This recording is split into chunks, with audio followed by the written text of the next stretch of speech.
Hello, welcome to Continental Prime here on News Central Television. The headlines for this hour. Fall of Afghanistan prompts concerns of similar fate befalling African states fighting insurgency. Kenya extends night curfew and other restrictions to counter exponential rise in COVID-19 cases. Nigeria's President Buhari approves committee to implement newly signed Petroleum Industry Act. Details shortly.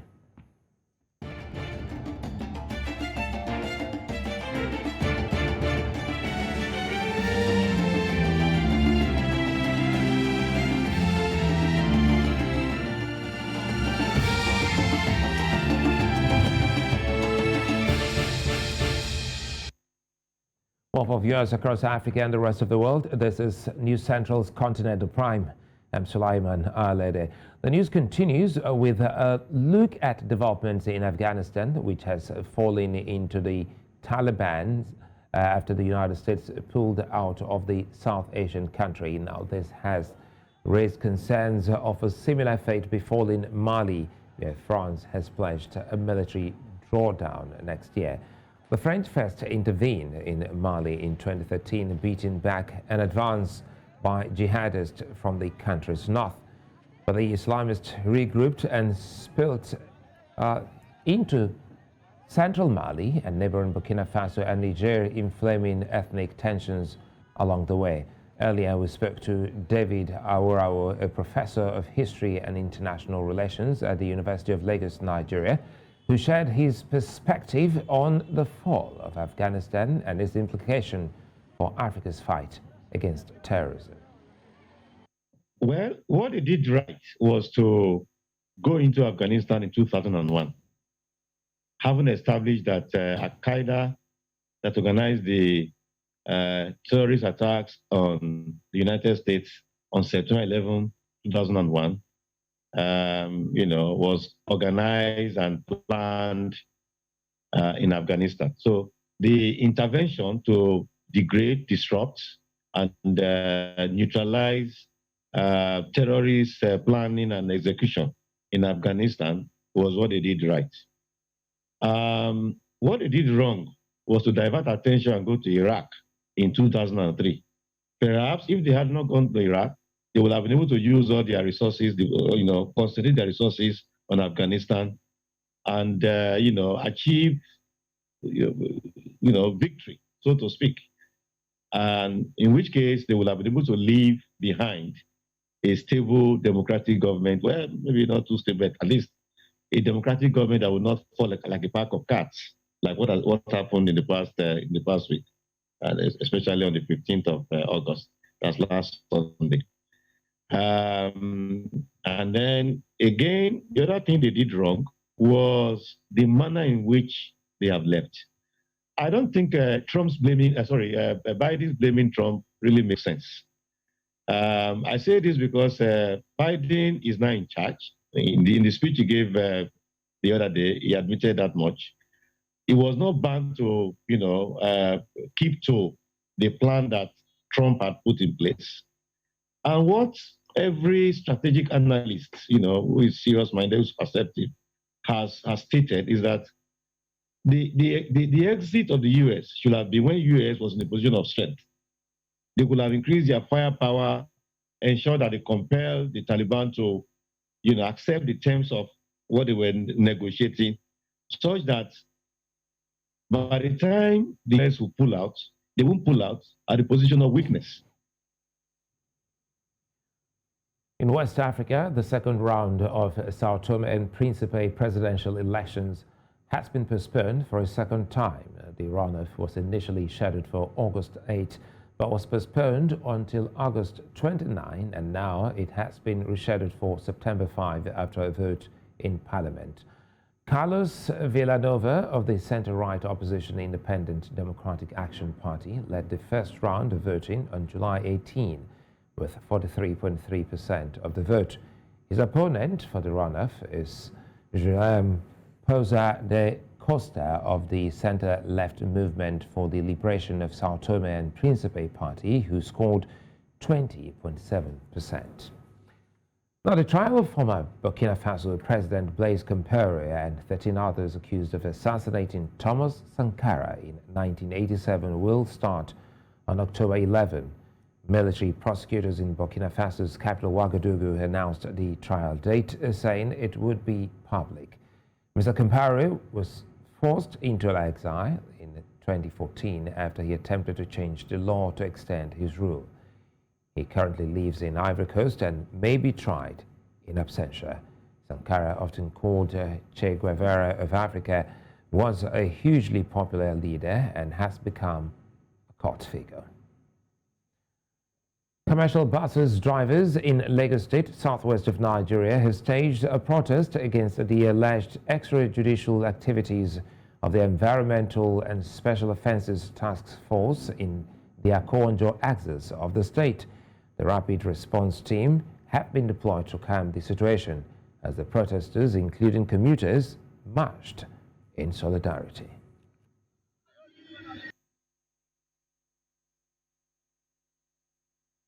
My boss was on patrol.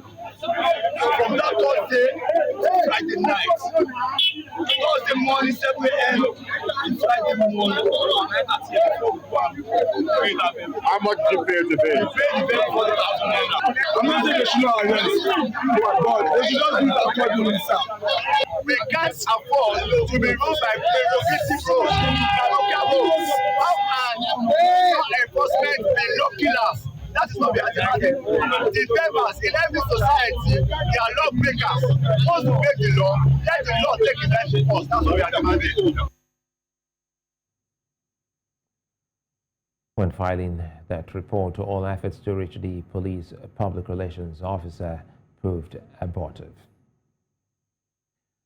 As part of the U.S. Embassy Nigeria's ongoing efforts to promote entrepreneurship and economic growth, the Consulate General Lagos has improved youth engagement. The U.S. mission supporting entrepreneurship through the Mandela Washington Fellows, Young African Leaders Initiative alumni, and other mentoring programs believes Nigeria has more entrepreneurial talents than it lets on.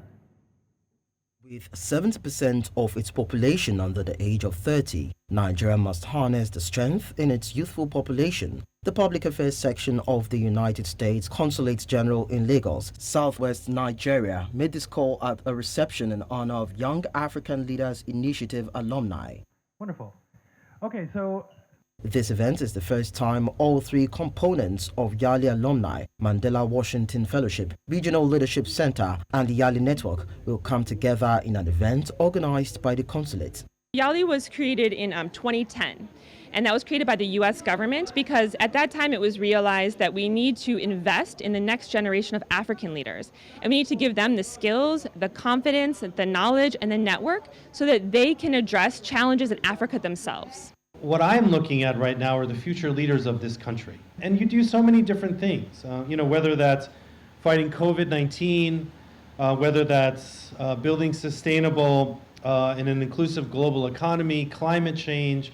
And so there is a great aligning of these goals between what YALI is focused on, what you are focused on, what you believe are in the best interests of your country, and the goals of the State Department. Like every other group that comes together to annex opportunities and render services, they have their unique challenges. One of the challenges of entrepreneurs is funding, like they are struggling a lot. So I believe that maybe the U.S. mission can be a great leverage. We had nothing to work with, absolutely nothing. There was no data, there was no information, nothing, no structure in place. And we have the largest number of people trained each year. We don't know them, we don't know who they are, where they are. And it makes it difficult to connect with young people in that area. It is actually a learning curve and a learning point for us. And we believe that next project that would be jointly done also would be better. We need more collaboration among all the different alumni. So we need to find ways really to bring them together because they all have different expertise, they have different skills, they have a different access to funding, they have different ideas. And so finding ways like this to bring them together so that they can now take that new relationship and reach their goals together is the reason we're here today. The fellows, aged between 25 and 35, are accomplished innovators and leaders in their communities and countries. Authorities in Nigeria's northeastern state of Adamawa say fewer than 2,000 people have been affected by flooding within the week. The State Emergency Management Agency says 227 houses and 300 farmlands were also destroyed during the period. Executive Secretary of the agency, Mohammed Sulaiman, says 850 of the victims and 161 houses were in Duhu district of Madagali local government area. He assured the people that the agency and other sister organizations were working to assist the affected communities. Elsewhere, specifically in Ethiopia, people there are also battling flooding, as now at least 7 have died following heavy rains in the capital Addis Ababa. Local media says dozens of people were injured and treated in different hospitals after rivers burst their banks in the capital, causing floods. The mayor expressed her grief for flood victims and said that the city had learned the need to do more to minimize the impact of heavy rains during the seasons. Now, staying in Ethiopia, the United Nations says the situation in Tigray remains unpredictable and volatile, while the movement of Tigray forces in Amhara and Afar region continue. Now, UN spokesperson Stefan Dujarric told reporters humanitarian access into the region remains restricted via the only road through the Afar region. He said that only 30 trucks with humanitarian supplies could be scanned each day under the current procedures. The spokesperson added that humanitarian operations are also severely impacted by a lack of supplies, cash, banking services, fuel, and telecommunications. And turning to Ethiopia, our humanitarian colleagues are telling us that the situation in Tigray remains unpredictable and volatile, while movement of Tigray forces in Amhara and Afar provinces continue.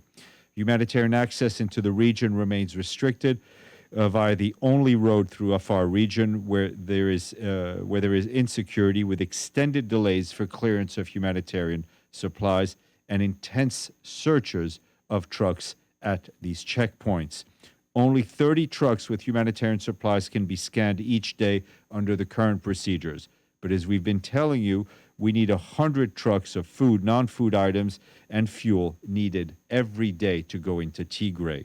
Humanitarian operations are also severely impacted by lack of supplies, cash, banking services, fuel, and telecommunications, transportation of ICT equipment. It remains prohibited by the authorities.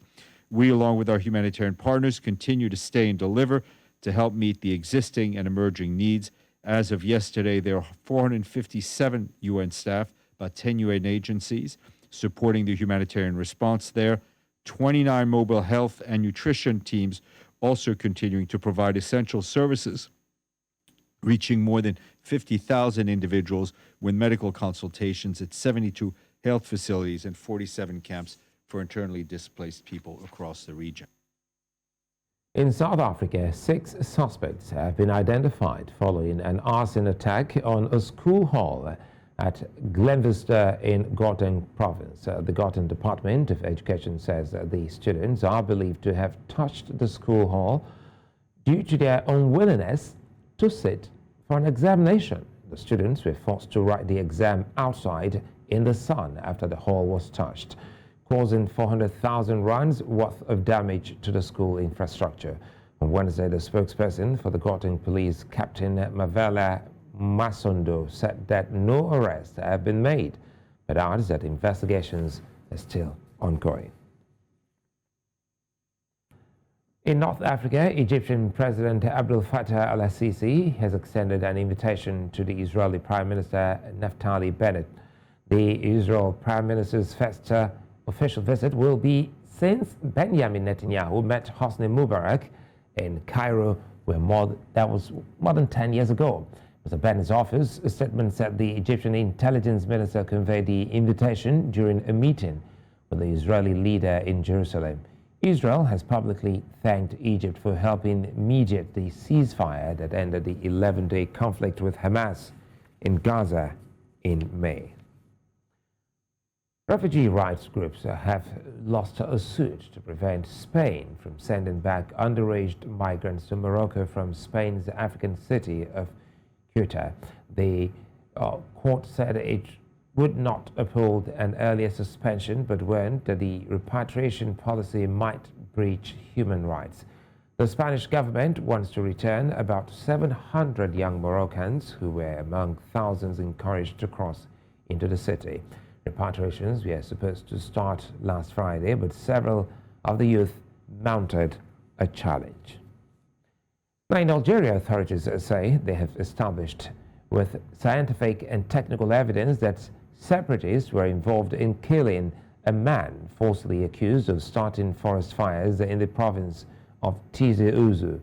Videos released by the police show suspects confessing to beating up and burning to death Jamal Ben Smail, who had traveled 123 miles from his province to Ain Dafla to help battle wildfires.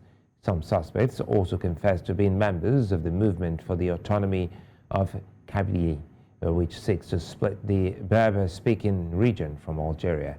More than 90 people, including 33 soldiers, have perished in wildfires that have hit northern Algeria, mainly Tizi Ouzou and Béjaïa.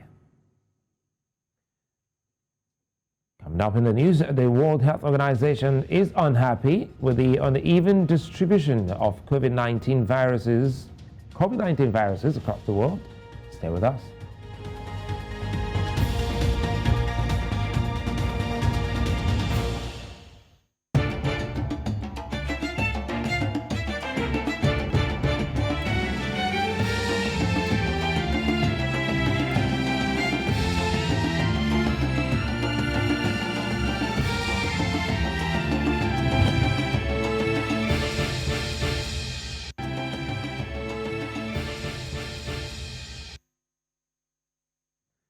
If you just joined us, you're welcome. You're watching Continental Prime here on News Central Television. Now, the Libyan Ministry of Health and Turkey have signed a memorandum of understanding on healthcare and medical services. The deal was signed by Libyan Health Minister Ali Zanati and his Turkish counterpart Ferhantin Kosa. The memorandum of understanding includes cooperation on hospital management, short-term training of medical staff, development of medical services, and combating the COVID-19 pandemic. Now, 6 people have died from COVID-19 on Tuesday, going by Wednesday's update on the coronavirus pandemic. The Nigeria Center for Disease Control figures also showed 357 new infections were recorded, taking the total number of confirmed cases to more than 183,000, with over 167,000 persons discharged so far. The NCDC update shows the new infections were recorded in 12 states, with Rivers reporting the highest number of cases. No case was reported for Lagos during the period under review. Kenya will extend a nighttime curfew and other restrictions as part of efforts to counter an exponential rise in COVID-19 cases. A statement by President Uhuru Kenyatta on Wednesday says the current nationwide curfew from 10 p.m. to 4 a.m. will be extended by another 60 days. All public gatherings, including political rallies, have been suspended, while weddings and funerals will be capped at 100 attendees. The country has been under curfew since March last year, when the pandemic first hit, but compliance has worn off in recent weeks. In the meantime, Kenya's health ministry on Wednesday reported more than 1,500 new COVID-19 infections from a sample size of more than 9,800 tests conducted in the last 24 hours. 24 deaths were recorded in the same period, taking the country's cumulative virus-related fatalities to more than 4,000. The Delta variant of the coronavirus has been detected in Zambia, with a health official warning of an imminent sudden spike in cases. Kennedy Malama, the Health Ministry's permanent secretary for technical services, said in a statement on Wednesday that the country had, for the first time in over 2 months, seen under 200 patients admitted to COVID-19 facilities. Malama adds that his office would endeavor to bring the number down to lower levels. He reported 382 new COVID-19 cases, but out of nearly 7,000 tests, bringing the cumulative number of infections to more than 203,000. Africa's coronavirus-related death has exceeded 185,000 on Wednesday as the continent ramps its vaccination efforts. The latest data by the Africa Centers for Disease Control and Prevention says 7.35 million infections have been reported on the continent, with some countries experiencing a third wave of the pandemic. South Africa remains to be the hardest hit country by the pandemic, followed by Morocco. Health authorities hope the increase in vaccinations will translate to a slower spread of the virus on the continent. Now, Director General of the World Health Organization, Dr. Tedros Ghebreyesus, says he's displeased with the uneven distribution of COVID-19 vaccines worldwide. He told reporters in Geneva today. Now, he says he's stunned by the news that Johnson & Johnson vaccines manufactured in South Africa are leaving the continent for Europe, where virtually all adults have been vaccinated. The WHO boss also shared his thoughts on the Ebola situation in Ivory Coast. To overcome these fragile times, we must do better at sharing resources and health tools. Our mutual resilience is only as strong as our weakest bond. Vaccine injustice is a shame on all humanity. And if we don't tackle it together, we will prolong the acute stage of this pandemic for years, when it could be over in a matter of months. I was stunned by the news that J&J vaccines, fill and finished in South Africa, are leaving the continent and going to Europe, where virtually all adults have been offered vaccines at this point. We urge J&J to urgently prioritize distribution of their vaccines to Africa before considering supplies to rich countries that already have sufficient access. The people of Afghanistan are also facing an enormous challenge. In the midst of a pandemic, we are extremely concerned by the large displacement of people and increasing cases of diarrhea, malnutrition, high blood pressure, probable cases of COVID-19 and reproductive health complications.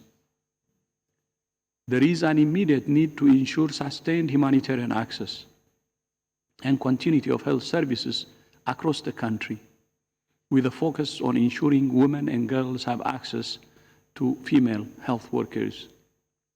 We're particularly concerned about the health and well-being of women and girls. I call on the international community and all actors to prioritize their access to all health services and to safeguard their futures. This week, a new case of Ebola was identified in Côte d'Ivoire, marking the third outbreak of Ebola this year. The patient confirmed with the Ebola virus had traveled to Abidjan by road from Guinea, putting both countries on an emergency footing. Thousands of doses of Ebola vaccines were sent from Guinea to Côte d'Ivoire, and ring vaccination of high-risk contacts has started. In the meantime, vaccination against the deadly Ebola virus is ongoing in Abidjan, the Ivorian capital. This comes after a woman was found to have contracted the disease following her visit to neighboring Guinea. Our correspondent Bernard Akere tells us more. Vaccination against Ebola continues in Abidjan, where doses are given to people living in the neighborhood where the first patient was staying before going to the hospital. The apex case was a woman who visited neighboring Guinea. Earlier, Ivorian health workers had already been vaccinated to prepare them for the task ahead. On sait que la patiente a séjourné ici avant d'aller à l'hôpital Donc toutes les personnes aux alentours qui sont des cas contacts devaient être vaccinées. Donc aujourd'hui, nous avons démarré la vaccination depuis hier et nous comptons atteindre d'ici dans les prochains jours 2000 personnes contacts qui sont donc des gens qui ont voyagé ou ceux qui ont voyagé et qui se sont mis en contact avec d'autres populations. Et au-delà de ces personnes, donc, il y a le personnel soignant qui était donc en contact avec la patiente. Mais leurs familles également donc, seront vaccinées pour éviter que éventuellement ce virus puisse s'étendre. On Tuesday, the UN Health Agency said a second suspected case of infection by the deadly Ebola virus had been detected in the Ivory Coast. The World Health Organization spokesman, Tariq Jasarevich, said on Monday there had been one confirmed and one suspected case, with 9 contacts identified so far. C'est parce qu'on a peur qu'on est là. Parce que cette maladie, on dit qu'il n'y a pas encore eu de maladie, de médicaments appropriés. Donc vraiment, c'est une maladie à craindre. C'est pourquoi on est là. Comme il y a un vaccin qui peut empêcher, on est là pour ça. This case of Ebola is the first to be recorded in the Ivory Coast in nearly 3 decades, and the health ministry is leaving no stone unturned in tackling the disease. C'est une maladie mortelle. En tant qu'être humain, mieux vaut maintenant venir se faire soigner, se faire vacciner pour éviter quand même le pire. Voilà, parce qu'on ne sait pas quand le pire va arriver. C'est la raison pour laquelle je suis là. The country's health ministry believes it will be able to properly contain the virus even as it tackles the COVID-19 pandemic. So far, no deaths relating to Ebola have been reported. Bernard Akede, News Central. Nigeria's federal government has inaugurated a national platform to ensure the free movement of persons, goods and services. Minister of State for Foreign Affairs Zubairu Dada, while inaugurating the platform in Nigeria's capital Abuja, says the platform will strengthen cooperation among ECOWAS member states. Amadi Oyi now reports. Since the adoption of cross-border cooperation by ECOWAS member states and heads of government in January 2006, the need to ensure the seamless movement of goods and services across the region has never been more apt. Nigeria's government says the protocol on free movement has helped in the development of the region, thus Nigeria's adoption and active participation. I'm happy that Nigeria, as you've heard from ECOWAS itself, is the first to actually launch this platform. It is on record that the protocols adopted on free movement have significantly impacted cross-border trade transactions. Since the creation of the ECOWAS itself, significant progress has been recorded in the transformation and development of the West African sub-region. In fact, it has been said that we are a shining example to other regional economic cooperation bodies all over the continent. While experts say the benefits which follow its implementation far outweighs its shortcomings, Nigeria has benefited tremendously, especially in ensuring its implementation. In spite of the various policies that tend to emphasize the primacy of borders as barriers to regional integration, Nigeria has spared no effort in bringing its neighbors together in the region and giving leadership by example in trans-border management. As Nigeria's federal government inaugurates a national platform on ECOWAS cross-border cooperation program, senior officials say the platform will help supervise and coordinate the free movement of persons, goods, and services across Nigeria's borders. The objective of this new cross-border cooperation program is to, among other things, strengthen cooperation, promote integration and development across borders, promote regional peace and security, manage migration dynamics and free movement, and support joint socio-economic development initiatives. Nigeria's Ministry of Foreign Affairs expressed confidence that ECOWAS will partner with Nigeria to help ensure the project is a success. Elle aurait tant bien voulu participer elle-même à cette cérémonie de lancement. We have different corridors which were considered under the new ECOWAS Cross-Border Cooperation Support Program, which is the GATO-BEN. They mean by GATO-BEN, Ghana, Togo, Benin, Nigeria. It's a corridor that will launch later in the year. This will launch this corridor after putting in place the national platforms. And we have BBN, which is Benin, Niger, Nigeria. These are the main corridor that concerns Nigeria. Also, the head of Nigeria's Boundary Commission expressed optimism that the platform will also help the success of the Africa Continental Free Trade Agreement, aimed at boosting trade among African economies. It is widely expected that ECOWAS will play a critical role in the evolving success of the African Continental Free Trade, and Nigeria, as a major player in the West African sub-region, has it as a duty that the project must succeed. From Abuja, Amadi Nuyi, News Central Television. When the news returns, we'll bring you updates on events unfolding in Afghanistan. Join us again.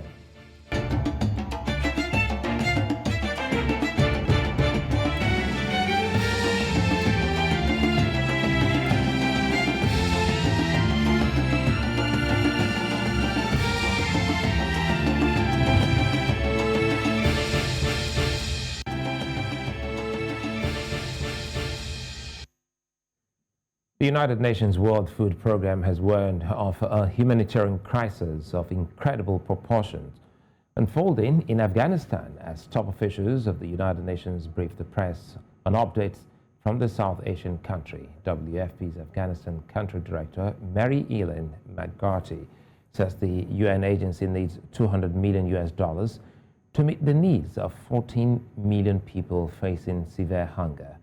UNICEF also says it will not leave the country, having been there for 65 years, while UNHCR says 80% of internally displaced Afghans are women and children. At least 1,941 people are known to have died in Haiti following Saturday's powerful earthquake. This is an increase of more than 500 from the previous figure. Nearly 10,000 people have been injured and many are still missing after the 7.2 magnitude tremor. Heavy rains have hampered rescue work brought this week by Tropical Storm Grace to the Caribbean nations. Haiti has been hit by a series of natural disasters over the past years, including Hurricane Matthew in 2016.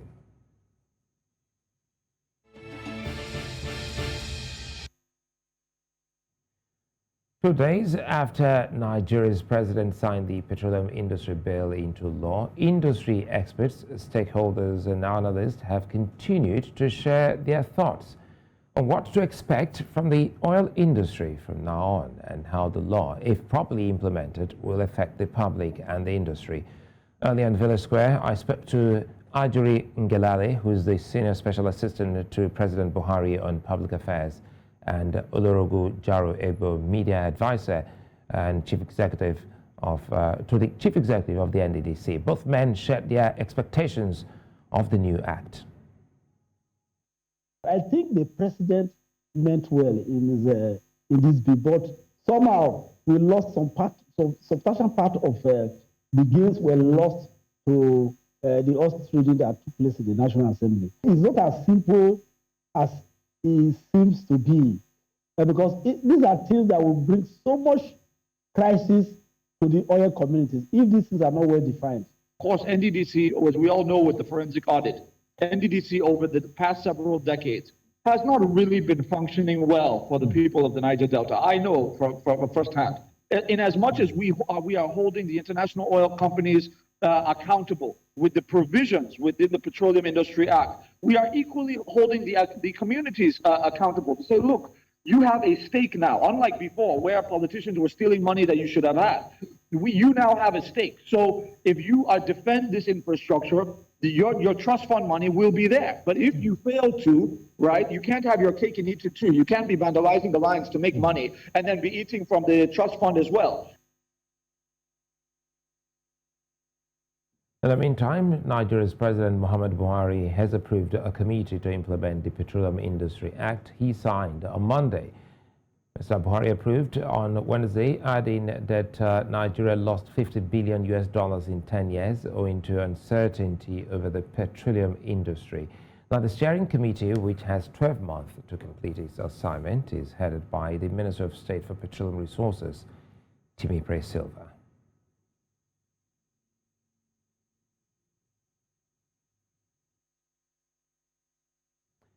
Now, for the rest of the business news, let's go to Tululope.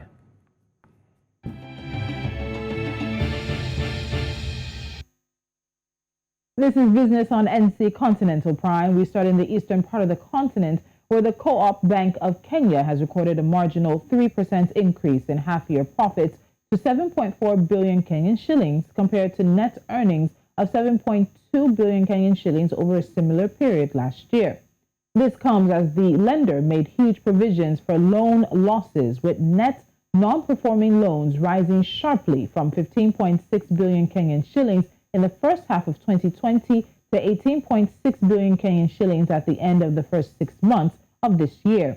The bank's loan loss provision increased steeply to 25.5 billion Kenyan shillings at the end of the first half of 2021 compared to 13.1 billion Kenyan shillings over a similar period last year.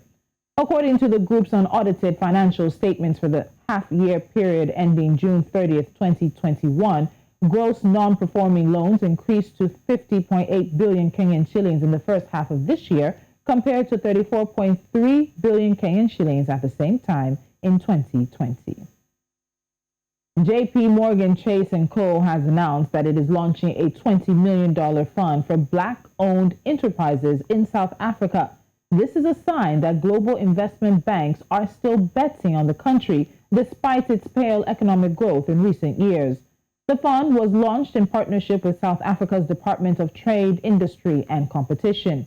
Although the coronavirus pandemic weakened the economy of Africa's most industrialized country, local banks, retailers and realty firms, however, see a brighter future due to the country's young population, rising entrepreneurship and strong middle class.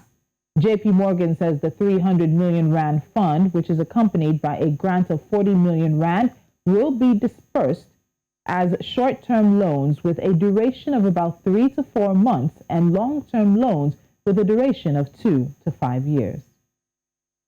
Angola has granted a total of 578.19 billion kwanzas, about $894 million in credit to the real economy since last year, April. According to a new report from the National Bank of Angola, the amount dispersed by commercial banks up to July totaled 326.82 billion kwanzas, up 30.83 billion kwanzas. Now, of the amount dispersed, large companies received 59.2% or 193.4 billion kwanzas, followed by medium-sized companies with 38.5% or 125.9 billion kwanzas. According to the statements, in general terms, the amount approved by the banking sector until July corresponded to 324.7% of the minimum amount to be granted until the end of 2021, with the amount actually dispersed representing 183.5%. And staying in Angola, Italian oil major Eni has announced that production from the Kusia field, Block 1506, off Angola's deep shore has started just a little over 4 months after discovery. The field was discovered by the exploration well Kusia-1 in March 2021. It is located in water 500 meters deep and is 3 kilometers from the Armada Olombendo FPSO. The Armada Olombendo FPSO has a production capacity of 100,000 barrels of oil per day and is designed to operate during its production life with zero discharge. Aside from Block 1506, Eni is also exploring oil blocks in Cabinda North, Cabinda Central, 114 and 28, as well as those of the new gas consortium. To North Africa now, where the World Trade and Tourism Council has reported that the Egyptian economy is losing an estimated 31 million Egyptian pounds, or about $2 million a day, because of its inclusion on the United Kingdom travel red list. According to the council, this could lead to losses of more than 1 billion Egyptian pounds a month. The council added that Egypt's status as a UK red list country will pose a significant threat to the nation's struggling travel and tourism sector and overall economy. The pandemic led to the loss of 844,000 travel and tourism jobs across the country. However, there is some growth projected as Egypt's economy rebounds. We'll wrap up the business news staying in Egypt, where remittances from Egyptians working abroad rose to 13% year-on-year to $28.5 billion in the period from July 2020 to May 2021, the first 11 months of Egypt's financial year. The central bank said remittances increased in May 2021 by 45.2% year-on-year to about $2.6 billion compared to about $1.8 billion in May 2020. Earlier this year, the bank revealed that transfers rose from $26.8 billion in 2019 to $29.6 billion in 2020. The Apex Bank also added that the fourth quarter of 2020 saw an increase of 7.6% compared to the same period a year earlier. Egyptian expat remittances are considered a key source of hard currency alongside the Suez Canal and the country's tourism sector. That's all the business news we have for you this evening. Thank you so much for joining us. Of course, there is more news coming your way on NC Continental Prime. I'm Tolu Lokwe Adileru Balogun.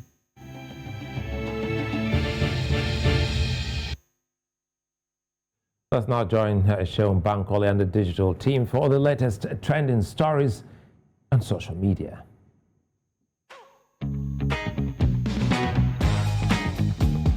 Yes, welcome to another Wednesday on NC Trends. I am Seun Bankole. We'll begin tonight in Ghana, branch into Nigeria for a minute, and wrap things up in Uganda. Ready? All right. A now viral video of a priest kissing female students during a church service in Ghana has sparked outrage online. If you have not seen the clip, you can find it on our YouTube channel or Facebook, Instagram pages at News Central TV. Now, social media users have expressed mixed reactions at the shocking clip making the rounds. While some said the priest was kissing the students in a show of appreciation and love, others outrightly condemned it. The priest, identified as Balthazar Obenglabi, has been reportedly sacked by the Anglican Church of Ghana after an emergency meeting between school authorities and the Anglican Church held in Asante Mampon, Ghana. Moving on to social media to check some reactions. This one reads, honestly, I don't buy this. This is totally wrong, and the whole congregation got the highest blame for this show of shame. Also, we have another comment that says, I do not see what we're complaining about. That kiss to me is not romantic, rather just a show of love. Okay. That other girl says, this is crimson and very disturbing to watch. I felt violated watching the last kiss, and I'm not even the one being wholly kissed. The last lady obviously did not want that. Sick.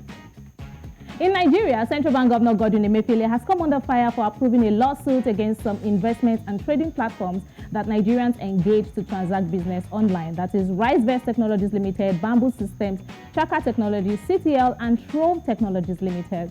This comes after the Federal High Court Abuja on Tuesday granted an ex parte motion that sought temporary freezing of some bank accounts for the purpose of probing their financial activities in Nigeria. The central bank told the court that the foreign exchange deals done by RiceVest and Co. are part of what has weakened the naira in comparison to the United States dollars. Hence, the need to block 15 of their accounts for about 180 days. Nigerians have been posting non-stop about this. Here are some of their thoughts. Yinzi says, when the central bank is done with RiceVest, Bamboo, Trove, and Chaka, they will come for PiggyVest and the rest. This is an all-out attack on fintech in Nigeria. That's what Yimzi says. Neferetis, that's at First Ladyship, says, they banned Twitter, Gold Kada, OPay, Alright, Crypto Forex. Now they've frozen the accounts of Trove, Chaka, RiceVest, and Bamboo. This is by design and economic sabotage on the youth to keep them dependent on the system. You cannot entrepreneur your way into prosperity in Nigeria. We have another comment from Wale Adetono. He says, what is happening with RiceVest and Bamboo? Is Nigeria progressing or regressing under the central bank and this government? What is the fate of fintech startups and investors in Nigeria? So Ugandan sweep seems to be getting a kick out of the government's announcement to host Afghan refugees in Nambowe after Taliban fighters ousted President Ashraf's government and bounced back to power in Afghanistan. Following a request from the United States government to President Museveni, Uganda has started making plans to host at least 2,000 fleeing Afghan nationals temporarily before they can be relocated by the United States government. Reports that the asylum seekers will be hosted at the Nambowe National Stadium, Uganda, led to the comments you are about to read. Let's see them. Ray Realist posted a video of a man running shirtless and says, Kireka boys running to Nambowe to book the first batch of Afghanistan babes. All right, we have another tweet that says, COVID patients in Nambowe waking up to unfamiliar faces in the morning, and there's a man looking sick on the bed.